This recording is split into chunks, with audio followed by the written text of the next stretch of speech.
How's it going, y'all? I wanted to hop on here and share some thoughts that I've had today, and you can see I'm not super like my production is just like flipping my phone on right in my kitchen, okay? Because this is where I'm at. I'm cooking dinner. I'm studying about the changing world order, and so I just had these light bulb moments I wanted to share with you, and I looked at the Weimar Republic, and I had never heard of it before today. If you have, kudos. You rock at world history, right? The Weimar Republic was in Germany and it existed from 1918 to 1933. So this is post World War I, right before World War II. And what had happened was post World War I, there's the Treaty of Versailles. It put some really onerous obligations on the country of Germany to pay back for damages of World War I. And part of that was they didn't have full control over their like resource-rich areas, a lot of their heavy industrial stuff, like their heavy production, right? The stuff to boost the economy, right? And as a result of that, it was very difficult for Germany to borrow money from another country.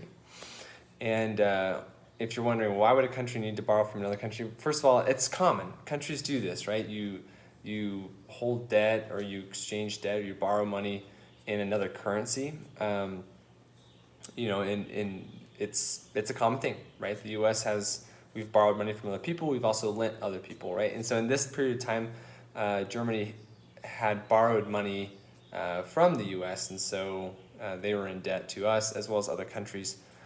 But because they didn't truly own their production and their rich resources, right, it was kind of under this Treaty of Versailles, onerous obligations, it made it really hard for them to borrow money from other countries. And so it made it so that the central bank, truly the only way to stimulate the economy, the only lever they had to pull was to print more money. That's it. They couldn't really borrow from other economies, and they didn't really have full control over their own production. So they could only print more money. And what this led to was a period of hyperinflation. I mean, an insane amount of inflation. Like in 1919, the price of a loaf of bread was 1 mark.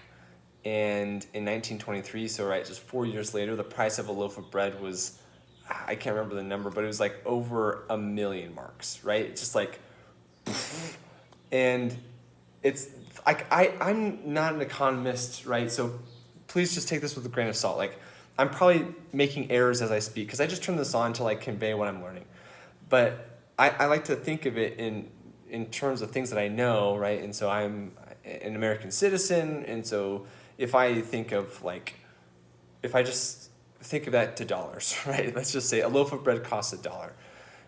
It doesn't. It probably costs like $2 or $3 today, right, in 2021, depending on how high of quality of a loaf of bread, right? You can probably get your Wonder Bread for like $1 or $2.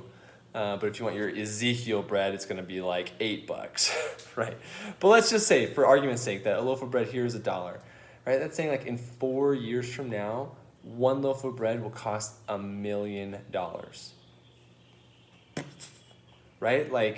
That would mean that of necessity, you would have to be a millionaire just to buy a loaf of bread, right? And so that's just crazy. It's hard for me to wrap my head around it. But it's helpful for me to see this case study of what happened because it causes me to wonder, that was 100 years ago. In today's economy in the U.S., how able are we to, how easy is it for the United States as a country to borrow money from other people? And to observe that trend, because if it gets harder and harder for us to buy, for whatever reason, maybe it's because we have our own inflation problems or GDP problems or something like that, then it's going to be a precursor to a period of hyperinflation. So anyway, I just thought I'd hop on here and share that. Thanks for tuning in. More to come.